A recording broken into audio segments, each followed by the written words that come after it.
Can I hear a nice big hello from everyone in the audience? There's not that many of us today, so I want to have everyone screaming this for me. Hello. Hello. Awesome. How's everyone doing? Good? Very Very good. good. Yeah, Very hanging in good. there. Yeah? Awesome. Glad to hear it. All right. So, I have a bit of an awkward PowerPoint style presentation to try and get through teaching this lesson in VR. This is only my second time ever doing a group lesson in VR, so if tech troubles start to appear, please bear with me. I'm learning how to do this style of teaching still, so I'm going to make my best attempt to get through this with you, and, if stuff isn't making sense at some point, just raise your hand up, let me know. Happy to pause and to try and re-explain things if I need to. But yeah, my name is Jess.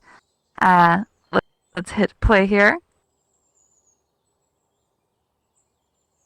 That's me, Jess Gibbard. I've been teaching voice for about 2 years here. I am male to female myself. I came out about 2.5 years ago, so I've been teaching for a fairly long time, almost as long as I have actually been out as a trans person myself. Yeah, and today we're going to be talking about, once the slide loads, vocal weight. Specifically, we're going to be trying to break down some of the core differences between vocal weight and breathiness, right? When people first get started learning some aspects of voice feminization, this is usually one of the first things that gets brought up, but it's also one of the things that can easily be misconstrued, right? When we're talking about vocal weight, we're trying to talk about a metric of how much intensity there is in contact with the vocal folds, right?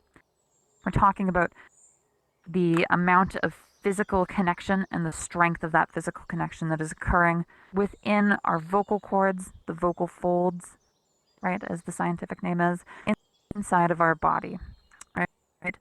Typically, what tends to happen is that when someone might be first starting, they might conflate this idea of softness, which is another word that sometimes gets used to describe a lighter vocal weight, with this kind of more breathy quality of voice, right? So today we're really going to be trying to break down the distinction between what these two concepts are, how to eliminate breathiness if you don't want that in your voice, and how to really get this type of softer vocal weight that we're looking for when we're talking about voice feminization, right?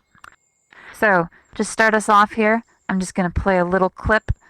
This is going to be some sounds recorded that include both light and, thin and thick vocal weights, or light and strong vocal weights, as well as the same vocal weights but with the addition of breathiness, right? I'm just going to give you some examples. I'm going to pause them so you can see this, and I'll break down kind of what you're seeing here.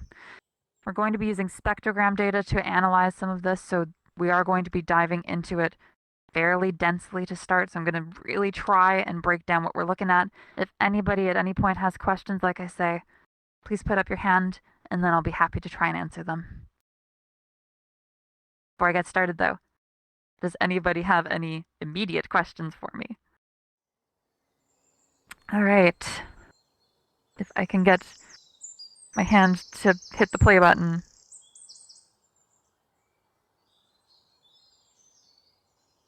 All right. So first off, we're going to go over a couple types of vocal closures. Right. We're going to be talking about the ways that the vocal folds interact. So vocal folds, again, are the type of muscle cartilage within our body. There's a few different things that control them. Essentially, they are what produce pitch. They help us produce phonation in voice, right? The sound of speech, right? This is controlled by the vocal folds, sometimes colloquially known as the vocal cords, right? The way that they work is that they come together and move kind of like this, very quickly though. This is, VR hands don't really do a good service to how they actually move, but for, as best as I can show, this is kind of what they do. When they're moving in this fashion, right, the rapidity of contact as well as the length of the folds is going to help influence what our pitches are. Faster contact as well as longer fold, or sorry, faster contact and shorter folds will produce a higher pitch. Slower contact or longer folds will help produce a lower pitch. When they're coming into contact, though, there's a few ways that this can actually happen. And that would be like this. So the ones that we're really concerned about are going to be the three at the end here on the left-hand side. We're going to be talking about voiceless, breathy voiced, and modal voiced, right?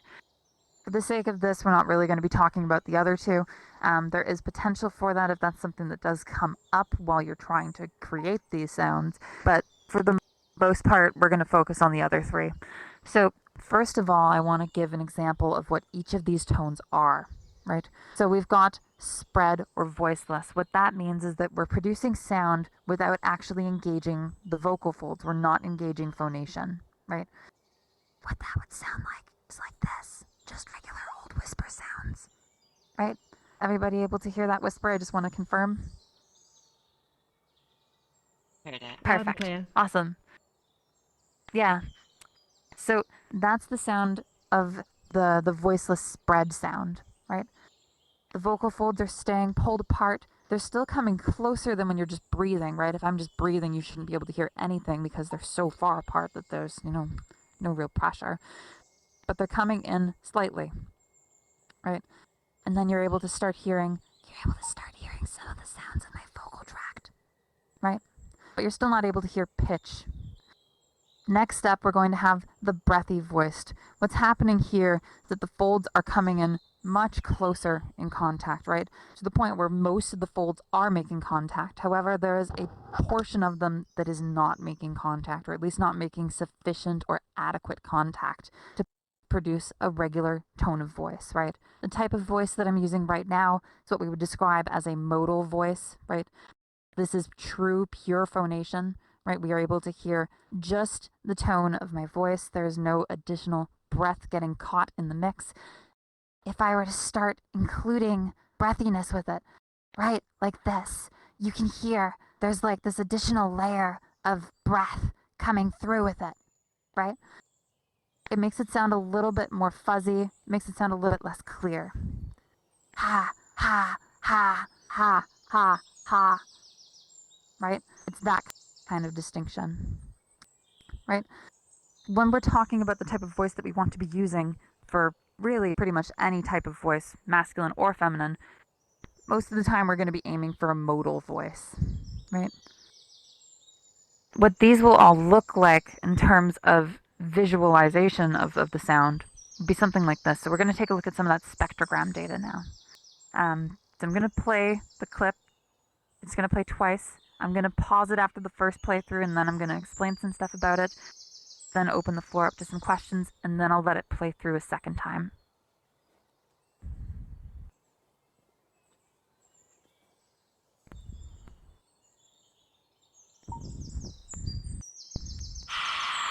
Ha, ha, ah. All right. So we have 5 different voice clips here, right? Very similar to what I've just gone through and explained. The very first clip on this end here we have is the voiceless, right? That is the breath tone. That is just me going, right? Next clip is going to be the one that is breathy, right? That's the ha, ha. Third clip here is just a pure tone, ha, ha, right?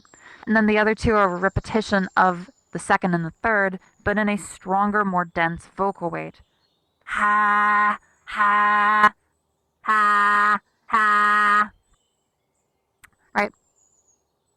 The things that I want you to be able to notice in this is this kind of orange mass that you can see here, right? When you're looking at the two that are clear phonations, pure modal voice, right?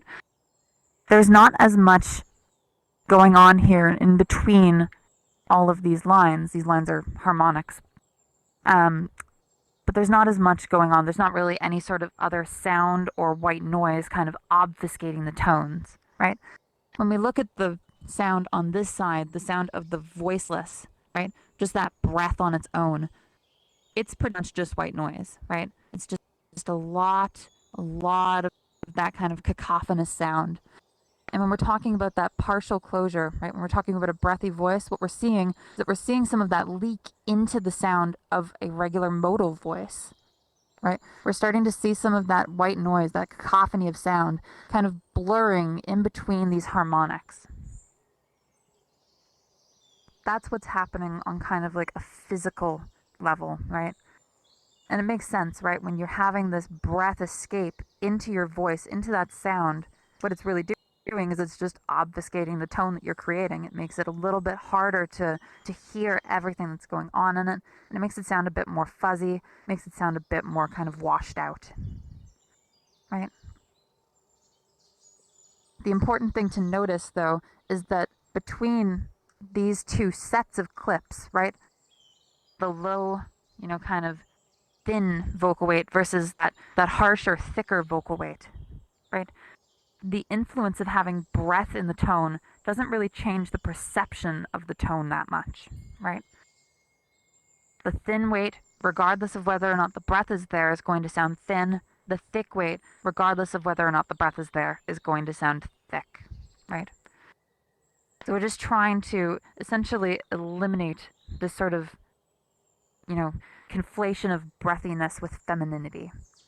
While there can be breathy voices that are feminine, breath does not in and of itself make for a feminine voice.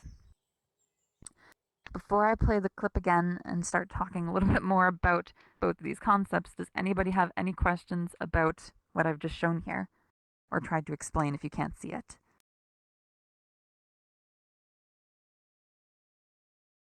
Nope. All right, I'm going to play through it one more time. This time I just want you to really pay attention, if you can see this, I want you to pay attention to the differences between the clips, kind of just how they sound, and then just compare what you're seeing to what you're hearing, right? As we're losing that breathy quality, as we're losing that kind of, orange muddiness to the video, you should be able to start hearing that the tone cleans up, it clears up as well. I'm just going to go ahead and hit play again.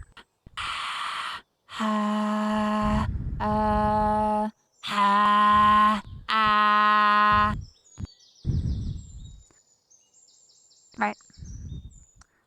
So once again, you're just able to start hearing it clean up and clear up, right? The lack of breath leakage into the voice allows for a stronger, more present modal voice. Now we're just going to take a quick look at what breath is on its own.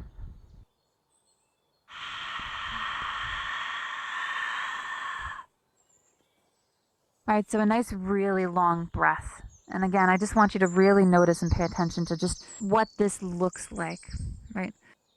It is a lot of space being covered, right?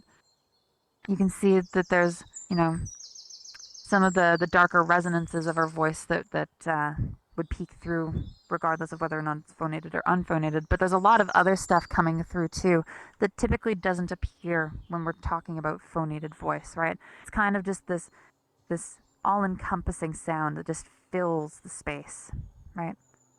I'm really trying to avoid having that kind of sound. It can really try and it can really make a voice sound sometimes a bit weaker. It can make it a little bit harder to talk through it because you're expelling more air through it without having that adequate support or pressure placed in on the vocal folds to create that pure tone. Right, so just play it again here.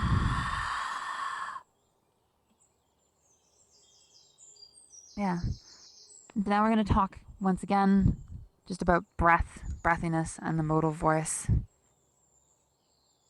Right, this time I'm just going to be playing a clip that transitions through the three.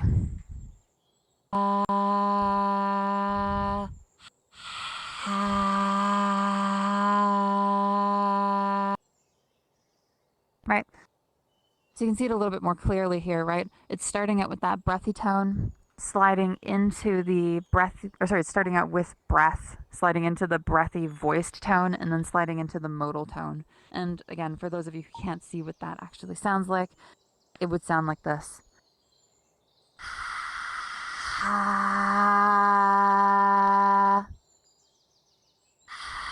ha. Right? Oh, yes.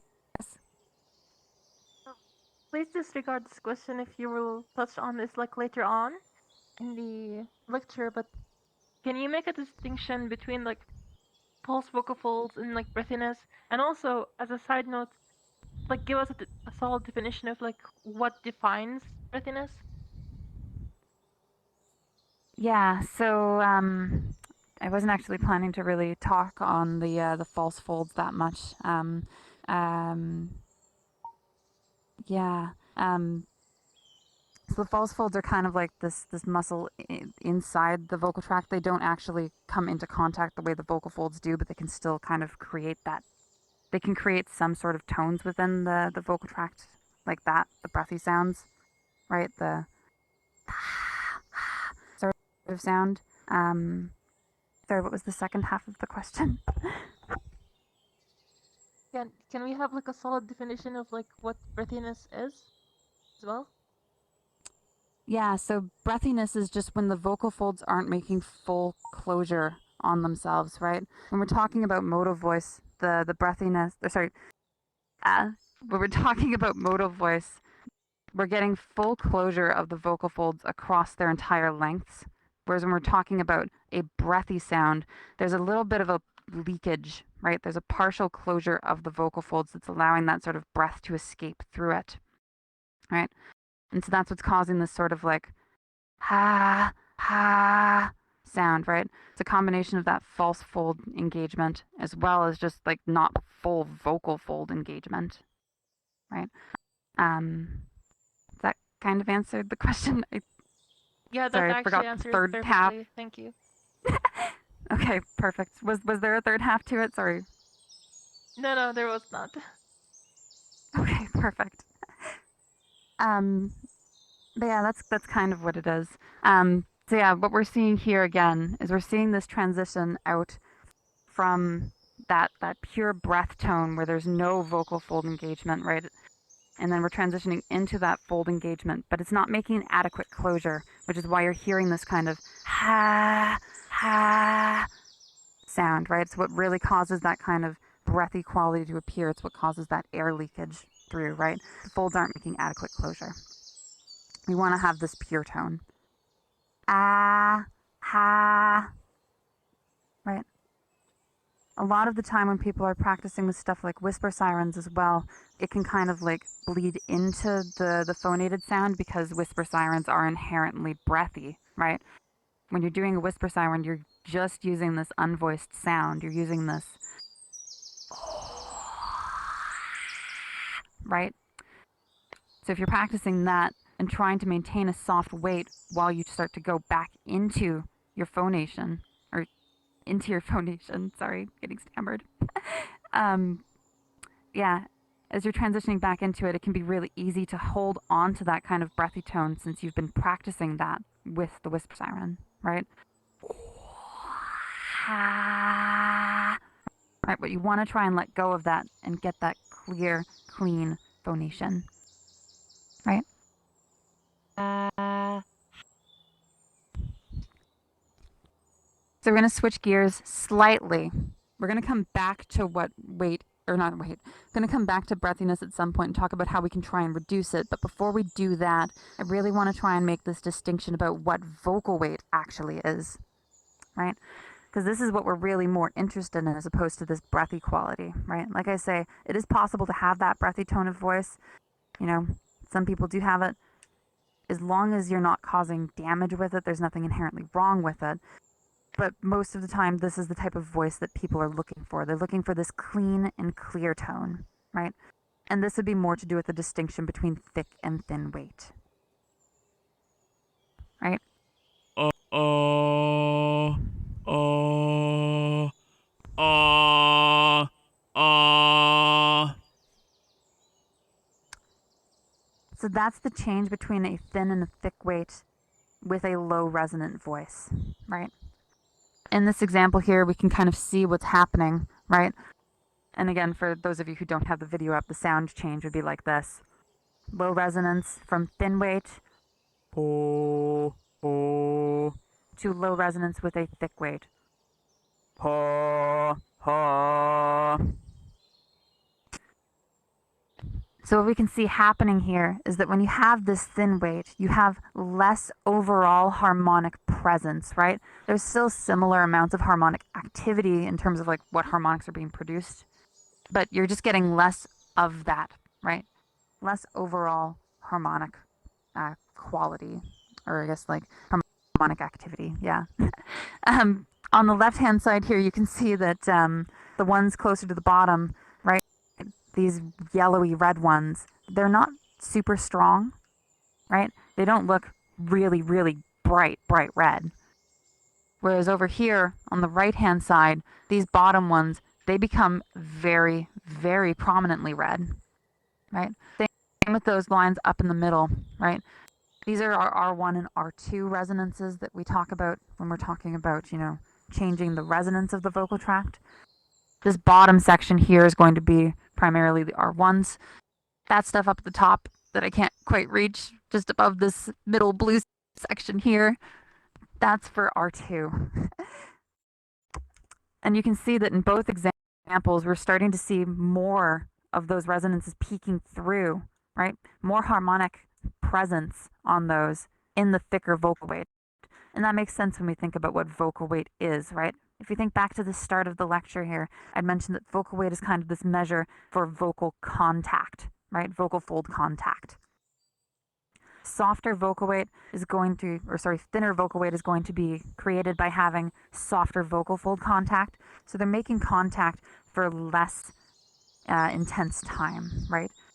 They're still making the same amount of contact time because that is how we create some of our pitches, but they're creating the tone with less intensity, right? They're touching in smaller intervals, right? They're touching less of themselves as they're making the sound, right? When we're talking about having thicker vocal weight, the folds are making harsher contact. Very hard to show with my hands in VR as opposed to how I usually show it in person, I'm now realizing. But they're making this stronger contact, right? And that's why we're starting to see more of these, you know, upper end harmonics poking through, stronger presence on the harmonics across the board, and especially in the resonances, right? I'm going to play a clip again. This is going to be for if I remember right, a high resonance.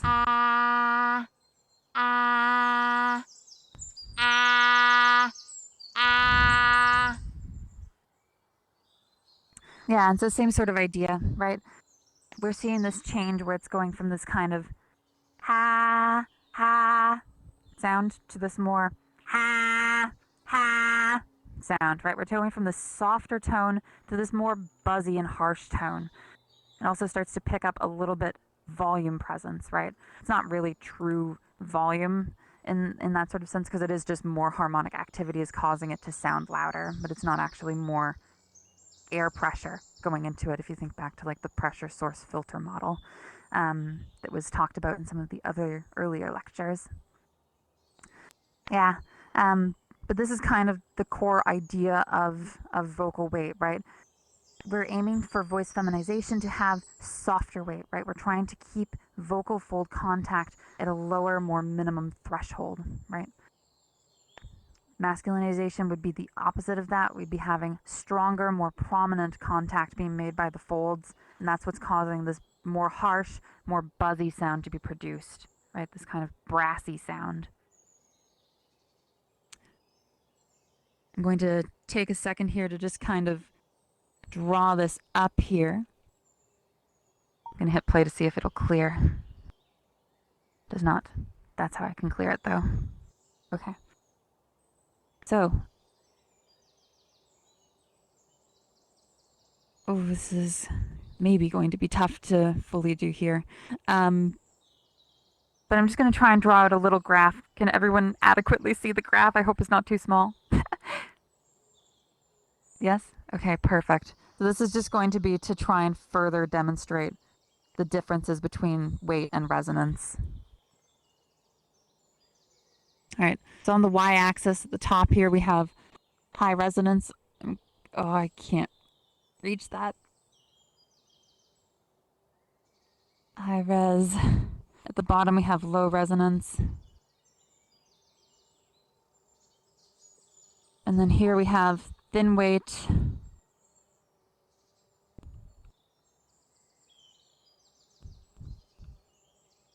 And then here we have thick weight.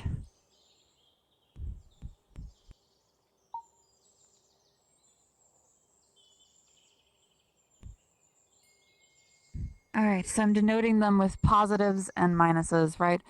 Positive is going to be for high resonance. Positive is going to be for thick weight. Negative is going to be for low resonance, and negative is going to be for thin weight, right? When we're talking about the stereotypical gendered voices, we're thinking about feminine being a high resonance with a low weight. That's going to be up in this area, really anywhere in this quadrant, but the peak of it's going to be up here, right? When we're talking about stereotypical masculine sound, it's going to be the inverse of that. It's going to be, making sure I don't accidentally hit my computer, going to be down here, right? And then also anywhere kind of in this section. So it's going to be a thick weight with a low resonance. And then these ones off to the sides are going to be kind of anterior voices that they do exist, but we don't hear them as commonly, right? Despite my best intentions, I still hit my computer. All right. So when we're talking about this, right, this main axis from this section here to this section here is really what we're going to be focusing on. But I do still want to like show all four of these sounds and really help you understand where each of them are placing, right? So as I just showed in that other voice video, right, we're starting with this one here. We're going to start with the high feminine resonance with a soft vocal weight. So that's the type of voice that I've been using currently, right? This is a thin vocal weight with a high resonance. If I take this and just drop the resonance down while maintaining this vocal weight, right, we're going to get down into this quadrant. So I'm going to do that now. I'm going to start to slowly drop my resonance, right? But I'm maintaining this vocal weight. Now you can hear down here that it's starting to take on this more darker tone, right? But it still sounds very light and it still sounds almost kind of doughy. What I'm going to do from this point is I'm going to move across from this section here by increasing my vocal weight, and that's going to take me into this more masculine section. So I'm going to start to do that now, right? So now it's going to start to sound a bit more harsh. It's going to start to sound a bit more full. It's going to start to sound a bit more brassy, as I like to describe it. But this is kind of what it would be placing within, right? We have a thick vocal weight. We have a dense vocal weight, and we have a low resonance, and that's what's producing this type of tone. If I were to keep this thick vocal weight and start to bring the resonance back up, we're going to be placing it into this quadrant here. That's where you're going to get this really high and kind of brassy sound, right? So I'm going to start to move the resonance back up while maintaining this thicker vocal weight. And then we're going to really start to hear this kind of sound, right? So it's, again, this strong, brassy sound.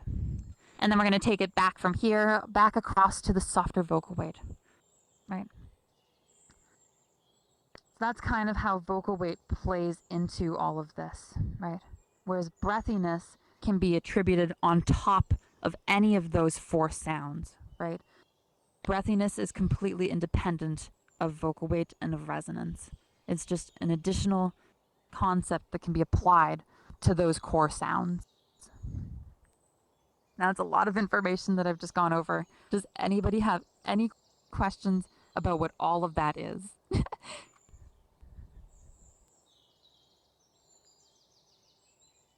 No questions? Everyone's good?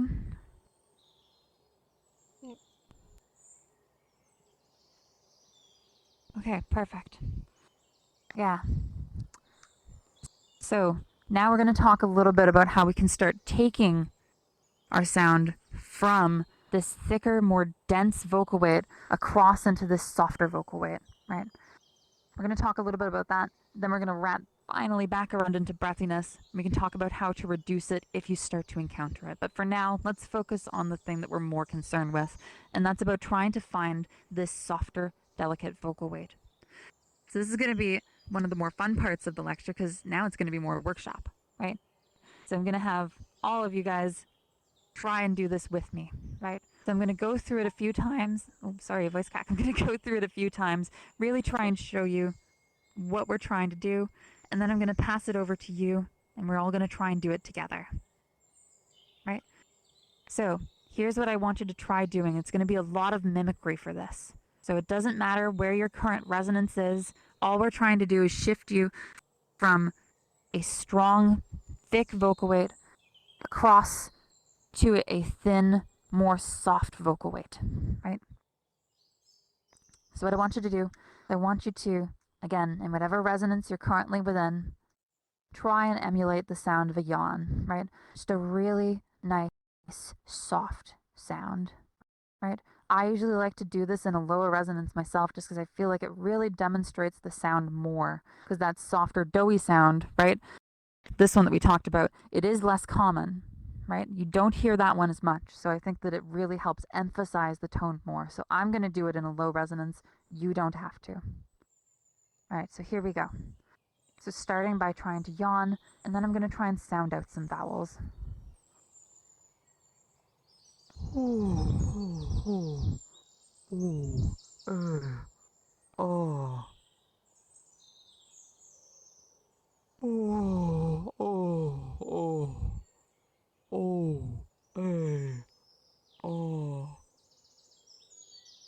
Right? All right. Before we start to do this as a group, does anyone have any questions about what I'm doing or why I'm doing it or how to do it? Nope. Is everybody ready to give this a go? All right. So I'm going to count you all in, right? I'm going to take a few seconds. I'm going to count back from 5, and then I want you to start trying this, right? So you're going to start with the stretch, do the nice deep yawn, and then just try and sound out some vowel tones. The vowel tones that are easier to sound out are O, right? Because they all tend to have slightly lower resonant values. So it's a little bit easier, I find, to hit these initially on those lower resonant tones as well. Again, because it's easier to hear that change in the less common voice. So I'm going to count down from 5. Everyone's going to stretch. And then we're going to say O, ah, ah. 5, 4, 3, 2, 1, go.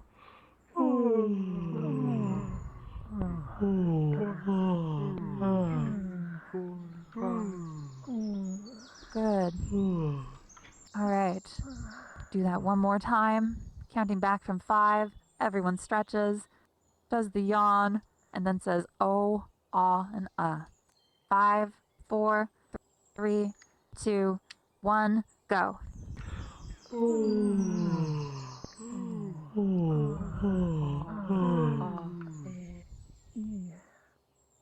Good. How does everyone feel about that for the first attempt? Pretty good. Pretty yawny, pretty Everyone sleepy. feeling good? Very good. I was yawning Yeah. before I was supposed to. It's very common, right? It's as soon as somebody yawns, even if it's a fake yawn, everybody starts yawning. Yeah. Does anybody have any questions, concerns about how they were handling that, or everyone feels like they kind of get it? Awesome. Yeah. So next step is going to be trying to maintain this sound, right? This is where it can start to get a little bit tricky. So if you're not able to maintain it through this, that's really totally fine, right? We're just going to be trying to say a sentence with it. Pardon me. But yeah, we're going to be trying to say a sentence through this. So the sentence that I usually like to have people start by trying to say is pass the salt. There's a couple reasons for this. Pa, right? When we're practicing, or at least when I'm teaching a lot of my resonance classes, ah is a tone that I like to teach a lot with because it is a higher resonant vowel tone. So having access to the pass sound is very good for priming this ah tone when you start to work on resonance later, right? The other two vowel tones that we're producing when we're saying pass the salt is and the, which, if you think back to what I was just having you do, is one of those vowel tones. It's a little bit easier to produce, right? Same with salt. All, right? All. You're going from the to all. Salt. All. All. Pass the salt, right? You're starting with a really, really high resonant vowel tone, which is going to help you remember how it feels to produce this tone later when you go and work on resonance more. And then you're switching into two of those lower resonant vowel tones that are easier to produce this softer weight in, since it allows you to hear this change in that more dramatic, less common vocal tone more easily, right? So again, we're going to go through the same thing that we just did, but we're going to tack this on to the end of it, right? We're really going to try and sustain this now. So what I want you to do is I want you to, just like we did last time, we're going to do the fake stretch and the yawn. Then you're going to go down into that lower, softer, doughier weight. You're going to try and sound out these vowel tones. We're going to try and hold the vowel tones a little bit longer too, again, because we're really trying to build up this idea of consistency of usage. And then we're going to say pass the salt. Right. All together, it's now going to look like this.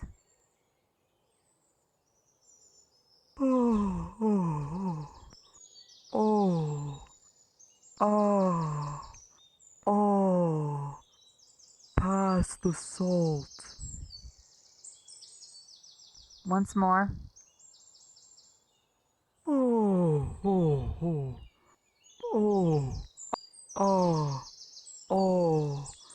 Pass the salt. Everyone feeling good, confident about that? Perfect. All right. Anyone have any questions about that? Nope. Fantastic. Let's all give it a go. Just like last time, counting back from 5 and passing it over to you guys. 5, 4, 3, 2, 1, go.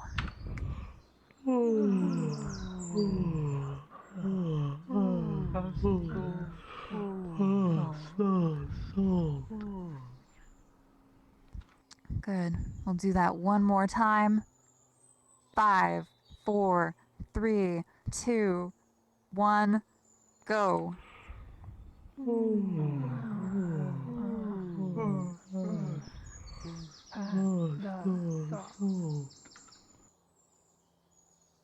Fantastic. How does everyone feel about that? Do y'all feel like you were able to sustain that kind of tone throughout that longer process, or? Yeah?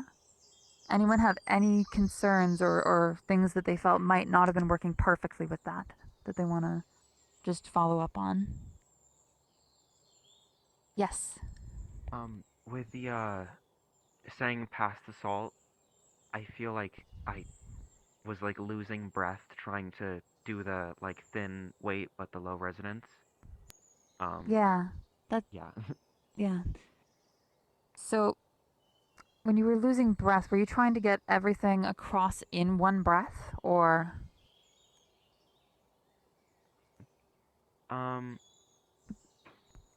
It is okay to still breathe through this.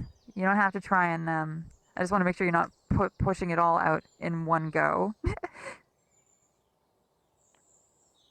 Sorry, I was saying goodnight to someone. Can you ask the question again? Sorry. Yes, absolutely. So I wanted to double check because you said you were starting to run out of breath a little bit. Were you trying to get everything out in one breath, or were you still allowing yourself to breathe through it? I was allowing myself to breathe, but I don't know. It felt like it may not have been the breath, but I feel like I wasn't getting like a strong tone with it, like getting out. Like it sounded like very quiet, I guess. I don't know. Okay. Yeah. So that's when we're starting to, if it's difficult to get the sound out and it's sounding quiet, I'd almost wonder if that's starting to get into maybe more of that breathy kind of tone. Would you feel comfortable demonstrating it on your own for me to hear, or Um, if not, that's totally okay. I don't want to put you on the spot and under pressure to like yeah, I have don't that, like being but put on the spot. okay. Why don't you come and talk to me after the lecture then? and then we can just Okay. go aside one-on-one and we can talk about it a little bit more then. Because yeah, I'd want to hear it to be able to properly diagnose what it is that's going on there. You know, initially I'm thinking if it's becoming harder to push that tone out, there might be unnecessary constriction going on, or it might be that there's air leakage potentially happening. One of those two things, right? Okay. But yeah, we'll talk after the lesson then. Okay. Thank you. Yeah, of course. But yeah, this is essentially the gist of what this vocal weight exercise is, right? Really just trying to be able to initially feel these more dull tones, right? You want to really be able to find these more thin weight sounds, right? And then you can start trying to apply this to your other resonance exercises that you've been doing or that you will start to do eventually, right? You want to try and be able to maintain this softer vocal weight, this thinner vocal weight, as we're going up to a higher resonance so that you can get this type of tone, right? This really, really light, comfortable, and natural sounding tone where it doesn't feel like there's a lot of strain going on into the sound to create it, right? You want to essentially move from this one here, this bottom left section, all the way up to that top left section for the feminine tone, right? But that's about it for the initial stages of starting to understand vocal weight. As a concept, does anybody have any questions about what vocal weight is, or does everyone feel good about what it was we talked about?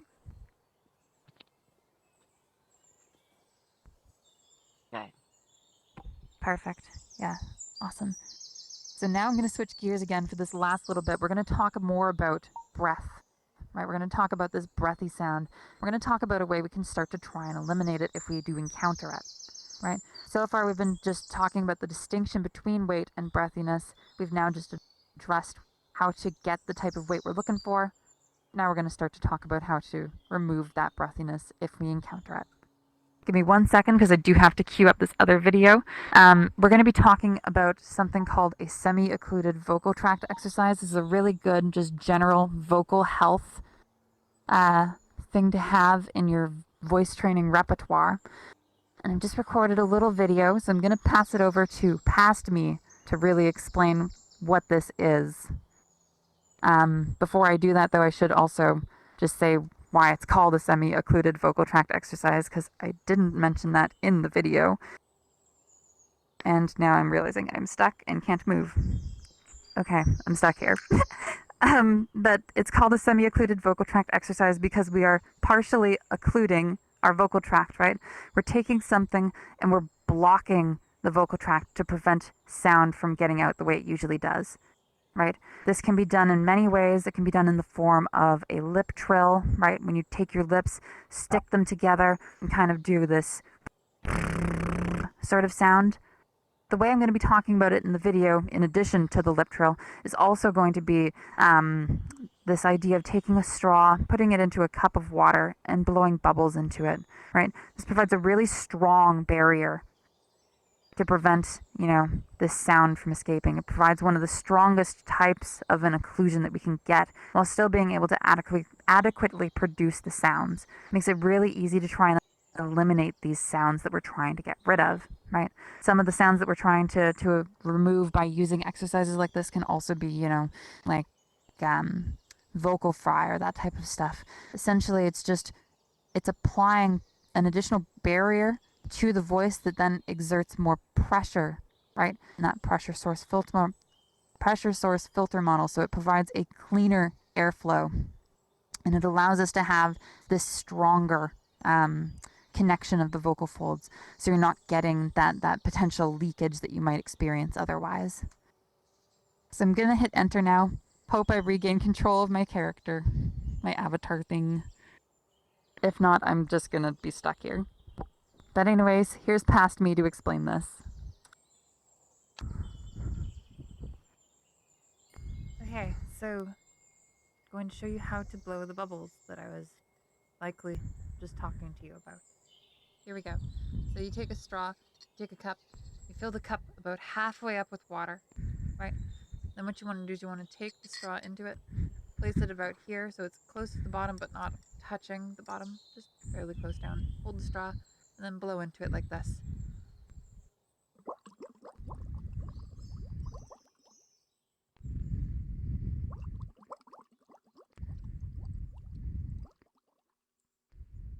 Right. You want to just start by starting and stopping. After you've done that for a few times, usually 2 or 3 times, you're going to start to reintroduce phonation, right? So that would be like this.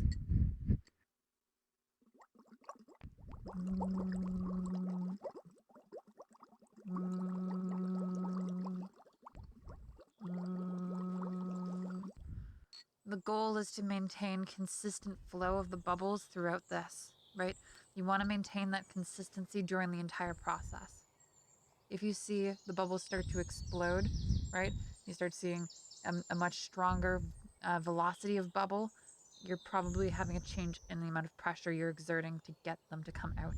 We don't want to have that. We want to have a nice stable exertion, right? What you don't want to see is this.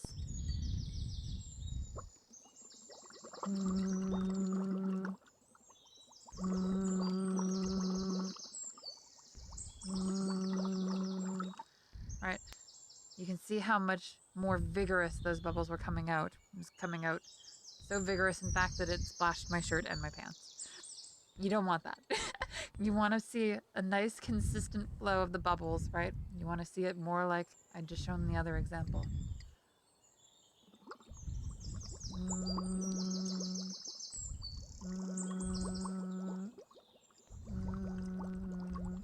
Right? It should be about the same. Right? Doing this is going to help to reduce that air leakage. This is good for a lot of other stuff too. This is good for reducing vocal fry. You know, it's good for trying to help build breath support. It's a very good general voice health exercise. The other thing you can do with this is if you don't have access to a cup and like a straw, what you can do instead is you can take your lips, parse them together like this, right? Make that sort of like goldfish lip shape, or like that stereotypical fake kiss lip. And then you just want to blow air through them while you're doing this. Just like that, right? Again, the idea is that you want to see when you start to introduce phonation that there's not going to be a change in the amount of pressure you're taking to exert within yourself to get this sort of sound, to get that phonation occurring.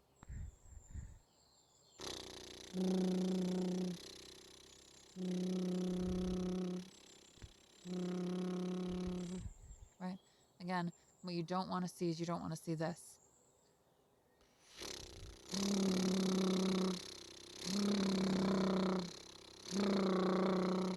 Right? Harder to tell with that, but you can see like the sound is getting a little bit stronger, right? You want to still be able to maintain this quieter, more even sound while doing this low.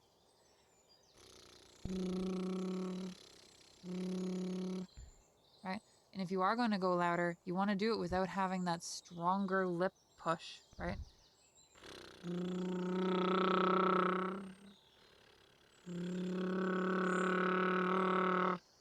As opposed to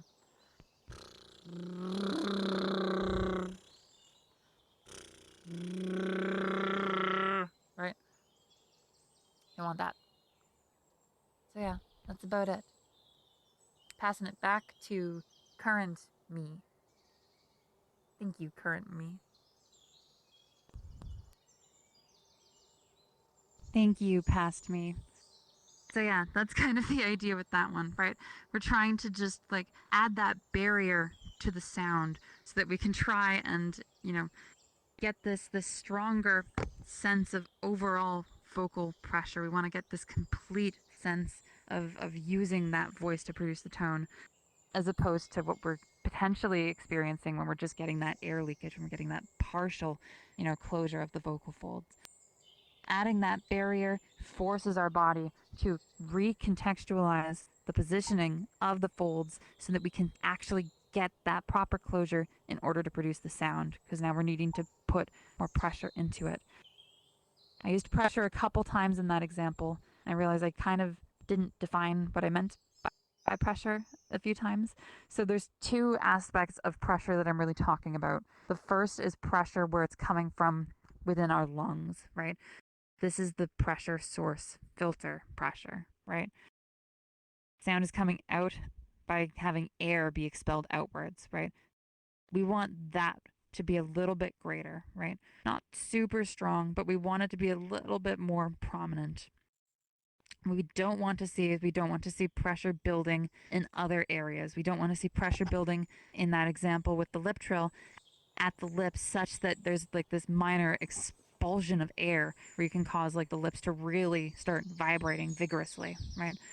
We don't want to see that happening where there's pressure in the cup, right? Where the bubbles are now starting to kind of erupt out like a volcano. We don't want to see that, right? We want to have adequate support, adequate pressure from within. We don't want to see this pressure being pushed at the or at the space where the sound is emitting from, right? Practicing this will really help to train your vocal folds to like get into that nice complete closure so that when you then start to try talking with that similar sort of amount of vocal pressure, you're going to be able to eliminate, hopefully completely, if not partially, some of that air leakage that's coming in that's causing that breathy tone, right? Does anybody have any questions for me about that?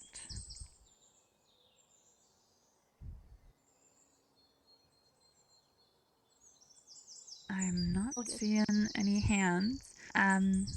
Yeah. So that's really gonna about do it for today. Not really a lot else I really wanted to touch base on with this. Just wanted to try and again distance these two concepts from each other a little bit because I know that when you're first starting, a lot of the time people will just use the phrases you should have a lighter voice or you should have, you know, a softer voice, but not really explain what they mean by softer and lighter. And a lot of the time people will infer that to mean a breathy tone. It also doesn't help that a lot of voice coaches out there who are teaching outdated metrics of understanding trans voice will actually straight up teach breathiness as a metric for femininity when it's not really. This is more common in like speech language pathologists who are, you know, using systems from decades ago. Yeah, just try and keep your head up when you're starting to go out there and learn some of this stuff. Really try and see what the terminology mean if you're doing your own research on it and if you're, you know, looking up other sources. Really try and see what the person is talking about when they are trying to explain a concept to you. And then, yeah, ask questions if you don't know, right? Really want to try and make sure we're actually tackling the right part of our voice, that we're not potentially introducing an additional problem to it while trying to solve another. Yeah. So hopefully that's been helpful. Hopefully everyone now today has a better understanding of breathiness versus vocal weight and why we want to try and focus more on vocal weight. Yeah. Once again, my name is Jess. I'm an instructor with transvoicecoach.com, and I'm hoping to start teaching some more stuff here with Trans Academy soon. Yeah, thank you all for having me. It's been an absolute pleasure. And one last chance to open up the floor to some questions.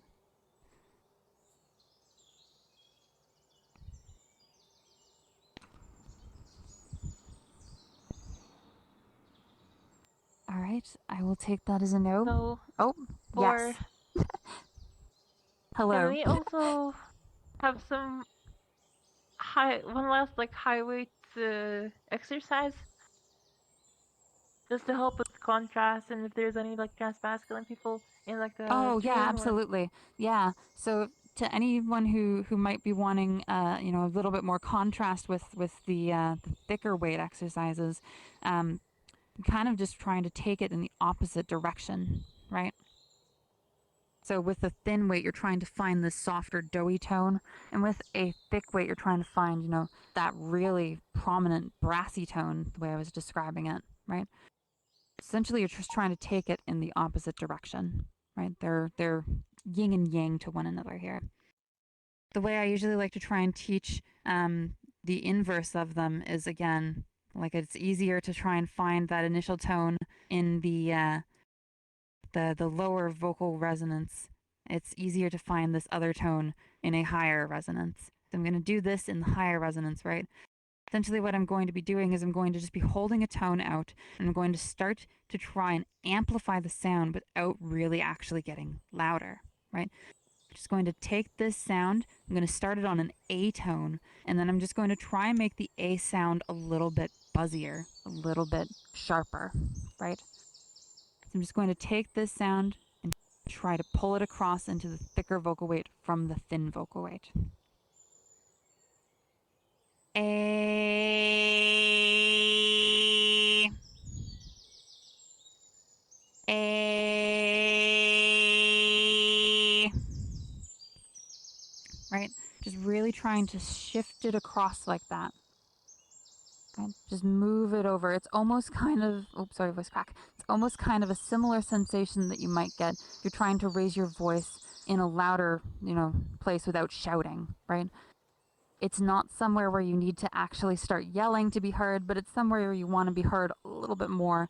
So you're starting to try and increase that weight and try and get it to sound a little bit stronger, a little bit more prominent, just to cut through the mix a little bit more, right? This is usually a little bit easier to hear on that A tone, right? A or A, because they are higher resonant vowels, you're going to hear more overall harmonic activity. So again, it's easier to hear that shift across. You're able to hear it does start to break open and start to have that more brassy tonality to it, right?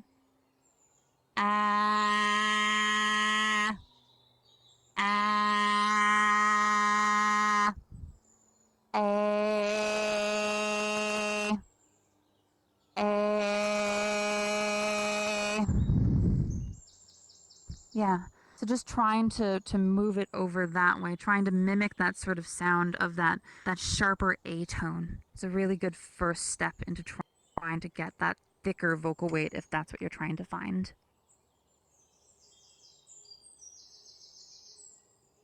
Yeah. Any other questions?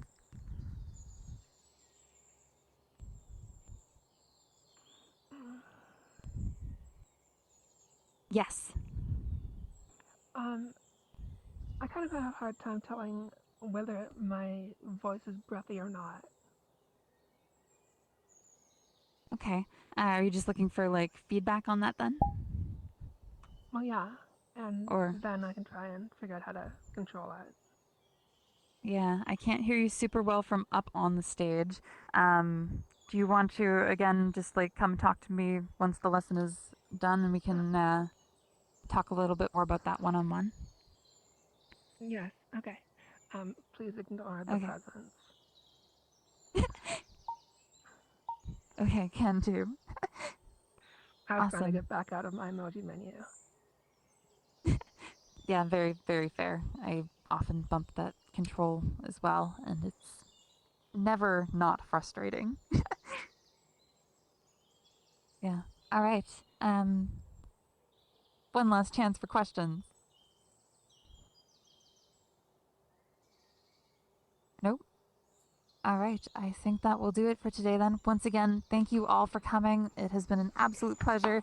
Thank you for putting up with my jitters and my nervousness and understanding the technology and how to use this in VR. I really, really appreciate it. I hope this has been informative, helpful, and that you're all able to take something away from this. Oh yeah, let's go, Jess. Great Well work! done. Good Well job. done. Awesome work. Thank you so much. All right. Awesome.